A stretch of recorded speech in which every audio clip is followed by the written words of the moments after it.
Hello student, welcome to I exam B student. My name is Kailash Tiwari and दोस्तों, अपनी आज की इस वीडियो में रैपिड फायर सेशन में हम डिस्कस करने वाले हैं मिनिमम सपोर्ट प्राइसेस को थोड़ा सा डिटेल में। अगेन ये शॉर्ट रहेगा, क्रिस्प रहेगा, टू द पॉइंट रहेगा, so that you can prepare 50% faster with I exam B. इससे पहले अभी हम यूनियन बजट और इकोनॉमिक सर्वे कल डिस्कस कर चुके हैं, और उसके साथ साथ इससे पहले हमने 10 स्पेशल रिपोर्ट्स को डिस्कस किया था, सॉरी 5 स्पेशल रिपोर्ट्स को डिस्कस किया था 10 मिनट्स में। आज एमएसपी को थोड़ा सा डिटेल में डिस्कस करेंगे। एमएसपी एक इंपॉर्टेंट टॉपिक है, चाहे एआरडी में हो या फिर चाहे ईएसआई में हो, दोनों में ही ये काफी इंपॉर्टेंट है। और इससे आपको हर साल एक नया क्वेश्चन मिलता है। पहले रिलेटिवली क्वेश्चंस इजी होते थे, अभी क्वेश्चन आप देखेंगे चेंज होते जा रहे हैं और डिफिकल्टी लेवल बढ़ता जा रहा है। तो उन सारी चीजों को कवर करने की आज फिर से कोशिश करेंगे। मिनिमम सपोर्ट प्राइसेस, तो मिनिमम सपोर्ट प्राइसेस के बारे में सारी चीजें समझने के लिए सबसे पहले हमें समझना है commission for agriculture cost and prices. तो ये कमीशन है under the ministry of agriculture and farmer welfare, जिसके पास ये सारी जिम्मेदारी या रिस्पॉन्सिबिलिटी है एग्रीकल्चर प्राइसेस की। सो एग्रीकल्चर प्राइसेस से रिलेटेड जितने भी मैटर होते हैं वो commission for agriculture cost and prices देखता है, और यही रिकमेंड करता है गवर्नमेंट ऑफ इंडिया को एमएसपी। और government of India based on the discussion finally cabinet पे डिसाइड करके अनाउंस करती है। तो ये दोनों ही वर्ड इंपॉर्टेंट है, और ये ऑलरेडी पूछे जा चुके हैं कि कौन रिकमेंड करता है और कौन अनाउंस करता है। तो दोनों में ये डिफरेंस होता है। अब इम्पोर्टेंट क्या है, एमएसपी कब अनाउंस किया जाता है या फिर कब डिसाइड किया जाता है, तो ये हमेशा ध्यान रखिए, ये before sowing of the crop. तो अब before sowing of the crop की जब भी हम बात कर रहे हैं, आपको पता है कि जो हमारे मेजर दो सीजन है एग्रीकल्चर सीजन, एक है खरीफ, दूसरा है रबी। तो जनरली आप देखेंगे खरीफ में जून या जुलाई के टाइम से लेके सितंबर अक्टूबर तक ये सीजन चलता है, और ये सीजन अक्टूबर से लेके मार्च और अप्रैल तक चलता है। तो बेसिकली यहाँ पे जो मिनिमम सपोर्ट प्राइसेस है वो गवर्नमेंट दे क्यों रही है, जस्ट कि फार्मर को ये पता रहे कि जब क्रॉप हार्वेस्ट की जाएगी तो उस समय उसको एटलीस्ट कितना प्राइस उसके प्रोड्यूस के लिए मिलेगा।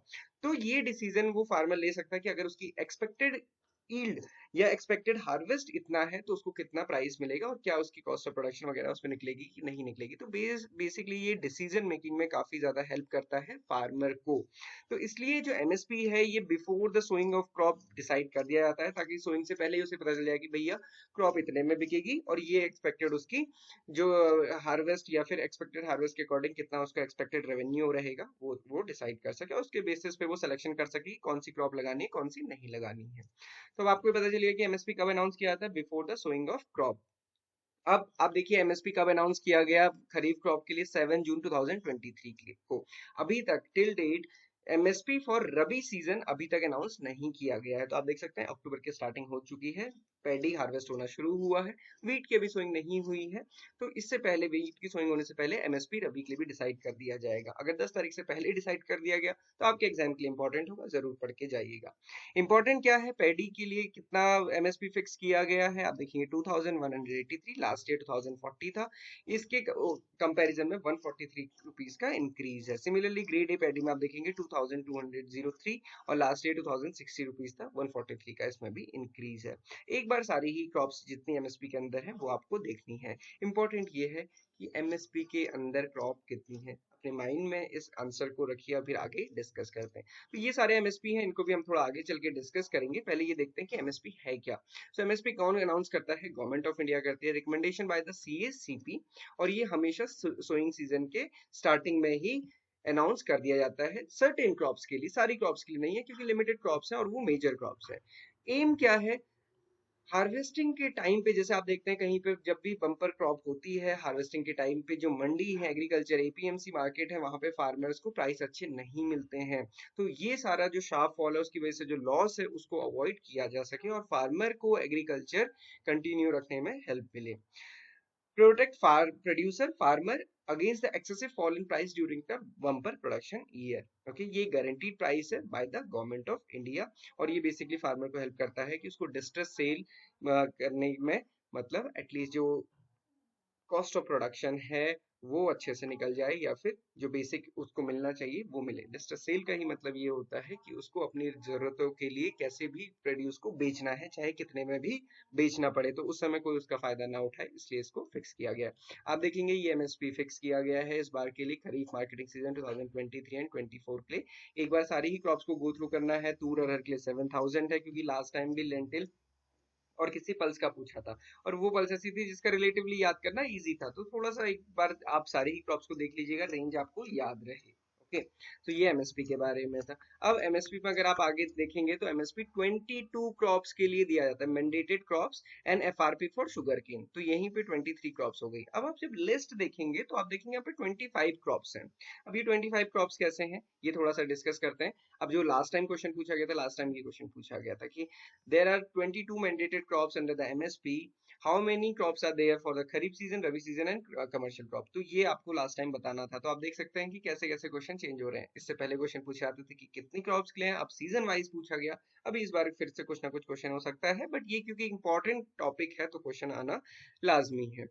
खरीफ सीजन में 14 क्रॉप्स, रबी सीजन में 6 क्रॉप्स, कमर्शियल 2 क्रॉप्स हैं। उसके साथ साथ आप देखेंगे एमएसपी जो तोरिया है और डी हस कोकोनट का एमएसपी फिक्स किया जाता है on the basis of MSP of rapeseed and Kopra.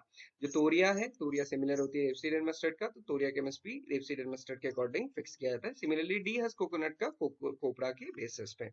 Serial 7 crop है, पल्सेस 5 क्रॉप्स हैं, ऑयल सीड्स 8 क्रॉप हैं, एंड जो कमर्शियल क्रॉप है आप इसमें देखेंगे raw cotton, raw jute, copra and de को हम कर सकते हैं, तो ये फिर फर्दर 3 हो जाती हैं, fibre crops plus commercial crop मिला के। अब आप इसमें देखेंगे यहाँ पे जो यहीं पे मैंने मेंशन किया हुआ है, ऑयल सीड में 8 क्रॉप्स हैं, बट जो तोरिया है वो एमएसपी की लिस्ट में नहीं होती है, बट इसका एमएसपी किसके बेसिस पे फिक्स किया जाता है, रेपसीड एंड मस्टर्ड का और डी हस्क कोकोनट का कोपरा के बेसिस पे। Sugar cane FRP fair and remunerative prices के अंदर। तो इस तरीके से ये 25 दी जाती है, बट जब क्वेश्चन पूछा जाएगा तो आपको 22 ही आंसर करना है, क्योंकि गवर्नमेंट ऑफ इंडिया 22 क्रॉप्स के लिए अनाउंस करती है, एफआरपी शुगर केन के लिए अनाउंस किया जाता है। एफआरपी फॉर डिफरेंट क्रॉप आप देख सकते हैं, यहाँ पे भी मेंशन किया 22 मेजर एग्रीकल्चर क्रॉप्स, यही लास्ट टाइम पूछा गया था। सीपी की वेबसाइट पे जाएंगे तो ये चार्ट आपको पूरी तरह से दिख जाएगा। उसके अलावा एक बार ये भी सारी चीजें गो थ्रू आपको करनी है। रबी क्रॉप का भी डिसाइड नहीं हुआ है। रबी मार्केटिंग सीजन 2023 एंड 24 जो इस साल का अप्रैल के लिए था वो ये यहाँ पे मेंशन किया गया है। वीट का एमएसपी 2125 था, बार्ले का 1735, ग्राम का 5335, लेंटिल जो लास्ट टाइम पूछा गया था 6000 रुपीज इसका फिक्स किया गया है। तो ये एमएसपी रबी का है। इसके अलावा जो एफआरपी शुगर केन का वो 315 क्विंटल पर, sorry 315 rupees per quintal fix किया गया है। डिटर्मिनेंट्स ऑफ एमएसपी क्या होता है, एमएसपी कैसे डिसाइड किया जाता है बेसिकली, तो based on demand and supply की क्या डिमांड है मार्केट में। और बट आप देखो, आपको पता है कि एग्रीकल्चर जो कमोडिटीज है उनकी डिमांड जो है मोर और लेस कांस्टेंट होती है, ना बहुत ज्यादा इंक्रीज ना बहुत ज्यादा डिक्रीज, और सप्लाई भी कांस्टेंट ही मोर और लेस रहती है, बट प्राइस में फ्लक्चुएशन बहुत ज्यादा रहते हैं। तो ये इसलिए एमएसपी को फिक्स किया था। कॉस्ट ऑफ प्रोडक्शन कितनी आ रही है, प्राइस ट्रेंड क्या है मार्केट में, domestic as well as international. जैसे आप देख सकते हैं यूक्रेन का बहुत बड़ा एक इम्पैक्ट रहा, इसलिए हमारा जो उस समय लास्ट ईयर बेसिकली, क्योंकि उसके बाद गवर्नमेंट ने वीट एक्सपोर्ट पे बैन कर दिया था, तो प्राइसेस बहुत अच्छे फार्मर्स को मिले थे। इंटरक्रॉप प्राइस पैरिटी क्या है, बहुत ज्यादा चेंजेस ना आए। ट्रेड बिटवीन जो टर्म्स ऑफ ट्रेड है एग्रीकल्चर नॉन एग्रीकल्चर, डब्ल्यूटीओ के नॉर्म्स हैं, वो सारी चीजें के अकॉर्डिंग इसको फिक्स किया जाता है। Likely implication of MSP on consumer, consumer पे क्या इम्पैक्ट पड़ेगा, ये सारी चीजें। आप कैलकुलेशन थोड़ा सा इंपॉर्टेंट है, कैसे कैलकुलेट किया जाता है। सो बेसिकली पहली मेथड है A2 मेथड। A2 मेथड क्या है, इसमें एमएसपी फिक्स किया जाता है 50% higher than the cost of production, हम इसको बेसिकली कह सकते हैं। तो 50% कॉस्ट ऑफ प्रोडक्शन में क्या क्या इंक्लूड होता है, सीड्स पे spending, fertiliser, pesticide and labour. तो मतलब खेती करने के लिए जो भी उसको रिक्वायरमेंट हुई उस पे 50% इंक्रीज।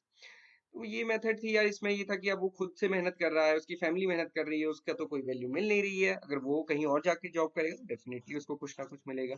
तो सेकंड मेथड बनाई गई A2 प्लस एफएल, जो अभी बहुत ज्यादा चलती है और इसी के बेसिस पे कैलकुलेट किया जाता है। तो यहाँ A2 तो यही मेथड है, एफएल मतलब फैमिली लेबर है। एमएसपी सेट किया जाता है 50% higher than the amount of cost that derives from the amount of farmer spending on seed, fertiliser, pesticide and labour, and उसके साथ साथ labour provided by the family members for agriculture. तो ये भी इसमें काउंट होती है। इसके बाद एक और मेथड आएगी है, जो C2 मेथड है, एमएस स्वामीनाथन कमेटी ने इसको रिकमेंड किया था। MS Swaminathan ji, father of Indian green revolution. C2 method specifically focus करती है कि जो फार्मर के पास लैंड है उसका भी तो रेंट है, उसकी भी तो अपॉर्चुनिटी कॉस्ट है, उसका अपना ट्रैक्टर है तो उसकी भी तो कॉस्ट है। तो वो सारी चीजों का रेंट और उनकी जो वैल्यू है उसको भी इसमें ऐड किया जाता है। तो मतलब A2 प्लस एफएल में जितनी चीजें थी प्लस जो लैंड का रेंट है और जो बाकी असेट्स हैं उनकी वैल्यू इसमें ऐड की जाती है, सो दैट कि फार्मर जितनी भी चीजें एग्रीकल्चर के लिए यूटिलाइज कर रहा है उसको सारी चीजों का प्रॉपर कॉस्ट ऑफ प्रोडक्शन में काउंट किया जाए। तो ये कैलकुलेशन है। बेस्ट मेथड C2 है, बट प्रेजेंट मेथड A2+FL है। गवर्नमेंट आप देखेंगे C2 के अकॉर्डिंग करना चाहती है, बट वो अभी क्योंकि इसमें डेफिनेटली बहुत सारी चीजें हैं तो इसलिए अभी नहीं किया जाता है। A2+FL पे ही किया जाता है, कंपैरिजन C2 पे किया जाता है। So this is all about MSP। कोशिश की हमने थोड़ा सा जल्दी इसको डिस्कस करें, short to the point and crisp.